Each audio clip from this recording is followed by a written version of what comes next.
আচ্ছা ঠিক আছে, শ্বেতপাঠক মহাশয় দিয়েছেন, যেন একটালি হবে ভগবানের সঙ্গে থাকার জন্য হরিনাম শুনছি আমরা এখানে। এই যে ভারতবর্ষ আমাদের দেশ, যুগ যুগ ধরে লক্ষ লক্ষ বছর ধরে এখানে এই পরম্পরা চলে এসেছে। প্রভুর নাম সংকীর্তন করো, সমাজের সেবা করো, পশু পাখি সবার সেবা করো, জীব জ্ঞানের জীব সেবা, নর সেবা, নারায়ণ সেবা, এটা আমরা যুগ যুগ ধরে করে এসেছি।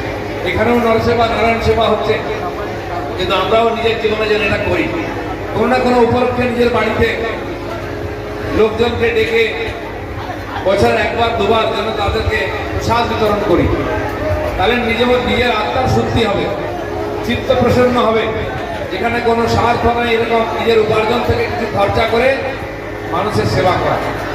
এছাড়া আশ্রমে মন্দিরে দান ধ্যান করা, পশু পাখিকে খাওয়ানো। আমরা বাড়িতে গরু রাখি, অন্যান্য পশু পাখিকেও রাখি, তাদের সেবাও করি। তার মধ্যে ভগবান আছে। এই যে সবাইকে নিজের মনে করা, যা ব্রহ্মাণ্ডে তাই পিণ্ডে, মানে প্রভু এই বিশ্বের মধ্যে, পরমাত্মা সবার মধ্যে আছেন, লুকিয়ে আছেন।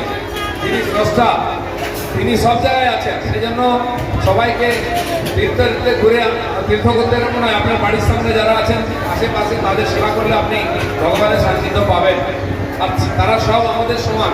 আমার মধ্যে যে আত্মা আছেন তার মধ্যে সে আত্মা আছেন, তাই আমরা সবাই আত্মীয়। সেখান থেকে শব্দ এসছে। আমাদের শাস্ত্র বলেছেন, মাতা মে পার্বতী দেবী, পিতা দেব মহেশ্বর, বান্ধব শিবভক্তস্য বসুধৈব কুটুম্বকম। যে সবার পিতা মহাদেব, পার্বতী আমাদের জননী, তাই আমরা সবাই ভাই বোন। আর বিশ্বের সমস্ত মানুষ আমাদের আত্মীয় কুটুম্ব। তাই কাউকে আমরা শত্রু মনে করি না, কারো উপর অত্যাচার করি না, কাউকে জোর করে আমাদের ধর্মে নিয়ে আসি না। যুগ যুগ ধরে দুনিয়াতে আমাদের পূর্বপুরুষরা গিয়ে শান্তির বাণী শুনিয়েছেন, ভ্রাতৃত্বের বাণী শুনিয়েছেন। শ্রীনন্ত বিশ্বে অমৃতস্য পুত্রা বলেছেন যে সবাই অমৃতের সন্তান, শোনো আমাদের কথা। শোনালে মানুষ ভাই, সবার উপরে মানুষ সত্য, কাহার উপরে নাই। এখানকার কবি লিখেছেন। এই সত্য দুনিয়ার লোককে বোঝাবার চেষ্টা করেছি আমরা। তাই এখন পৃথিবীতে দেখুন চারদিকে হিংসা, খুন, যুদ্ধ যুদ্ধ চলছে, যুদ্ধ শুরু হওয়ার এরকম অবস্থা। খালি নিজের কথা, নিজের ধর্ম, নিজের মতবাদ চাপিয়ে দেওয়া জোর করে, আর অন্যের সম্পত্তি লুট করা, যে সাম্রাজ্যবাদী বিচারধারা, তার জন্য হিংসা হয়েছে। আমাদের দেশের কোনো পূর্বপুরুষরা কিন্তু কখনো আমরা করিনি। আমরা মানুষকে শিক্ষিত করেছি, আমরা জ্যামিতি শিখিয়েছি, বীজগণিত শিখিয়েছি, বিশ্বের মধ্যে সবচেয়ে শ্রেষ্ঠ ভাষা সংস্কৃত ভাষা বলতে শিখিয়েছি। কি করে মিলেমিশে থাকতে হয়, জিও আর জিনে দো, সবার সঙ্গে মিলেমিশে কি করে থাকতে হয় সেটা মানুষকে শিখিয়েছি। আমরা যে দুর্গা পূজা করি, দেখুন সেখানে মা দুর্গা আছেন, মা তারপরে সঙ্গে মহাদেব আছেন, তার দুই ছেলে দুই মেয়ে আছেন, সঙ্গে সঙ্গে তাদের যে বাহন আছেন না, পরস্পরের মুখ দেখা দেখি বন্ধ, একে অন্যের শত্রু, খাদ্য। প্রথমে দেখুন বাবা শিব, তিনি ষাঁড়ের উপরে চড়ে আসছেন মন্দির, আর মা সিংহে চড়ে আছেন। তো সিংহের সামনে যদি গরু যায় কি হবে, তাকে ঘাড়ে মরতে, কিন্তু ঝগড়া হয়। আমাদের বাড়িতেও তাই, বিভিন্ন মতের মানুষ থাকবে এক সংসারে, কিন্তু শান্তিতে থাকতে হবে। আবার লক্ষ্মী পেঁচাই করে আসছেন, বাবার সঙ্গে দেখা করতে গেলে পেঁচা তো সাপ খেয়ে নেবে। কার্তিক ময়ূরে চড়ে আসছেন, ময়ূরের প্রধান খাদ্য হচ্ছে সাপ, তাহলে বাবার কাছে যেতে পারবে না, বাবার জোটার সাপ পালিয়ে যাবে। তাহলে থাকছে কি করে? ইঁদুর। পেঁচা হচ্ছে লক্ষ্মীর বাহন, ইঁদুর হচ্ছে গণেশের, পেঁচার প্রধান খাদ্য হচ্ছে ইঁদুর। তাহলে একসঙ্গে সময় আছে কি করে? এটাই আমাদের পরিবারকে শিক্ষা দেওয়া হয়েছে যে দেখুন বিভিন্ন মত, বিভিন্ন রুচির লোক থাকে। আমরা চার ভাই হলে চারজনের খাওয়া দাওয়া আলাদা হয়। কেউ মাছ খায়, কেউ দুধ খায়, কেউ মিষ্টি পছন্দ করে, কেউ খায় না।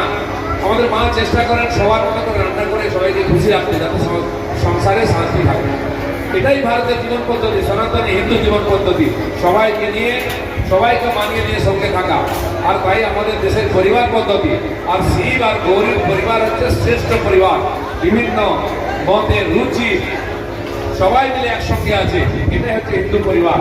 আমরা যত দিক থেকে অ্যাডজাস্ট করা, সবাইকে মেনে নেওয়া ছেড়ে দিয়েছি, তখন থেকে সব পরিবার ভেঙে গেছে।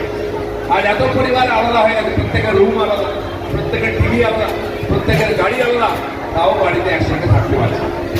বাবা মা সারা জীবন কষ্ট করে বাড়ি করেছে, ছেলের বিয়ে দেবে বলে আলাদা রুম করেছে, এসি লাগিয়েছে। বিয়ে হওয়ার পরে 2 মাস 6 মাস পরে বউ বলছে এই বাড়ি থাকবে না, আলাদা থাকবে, কারণ একে অন্যকে মেনে নেওয়ার মানসিকতা নাই। কিন্তু দেখুন, আমাদের যে সবচেয়ে বড় উৎসব দুর্গা পূজা, সেই পূজার এটাই মেসেজ আছে যে লোক বিভিন্ন মতের হবে, বিভিন্ন রুচির হবে, কিন্তু পরস্পরকে অ্যাডজাস্ট করে এক জায়গায় থাকবে, সুখে থাকবে, আনন্দে থাকবে। তো বাড়িতে জিনিসপত্রের অভাব নেই, কিন্তু সুখের অভাব আছে। তার কারণ মনটা আমাদের ছোট হয়ে গেছে। তাই বড় পরিবার, বড় মন। আমাদের দেশটা দুনিয়ার সবচেয়ে বড়, সবচেয়ে বেশি জনসংখ্যা, এখন 142 কোটি লোক, চীনকেও হারিয়ে দিয়েছি। কিন্তু তাও আমাদের দেশে শান্তি আছে, কারণ আমরা এই পরম্পরায় বিশ্বাস করছি। আর এই দেশটা হচ্ছে ভগবানের খুব প্রিয়। এমনি বলছি না, দশাবতার এই দেশে 9 অবতার হয়ে গেছে। সেই মৎস্যাবতার, কুর্মাবতার, বরাহাবতার, নৃসিংহ অবতার। ধীরে ধীরে যেমন বিজ্ঞানের প্রগতি হয়েছে, এক কোষি থেকে আরম্ভ করে আজকে শ্রেষ্ঠ মানব তৈরি হয়েছে।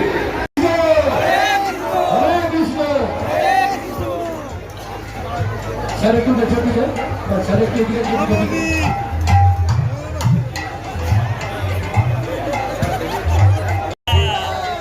এদেরই ভাগ্য ভালো।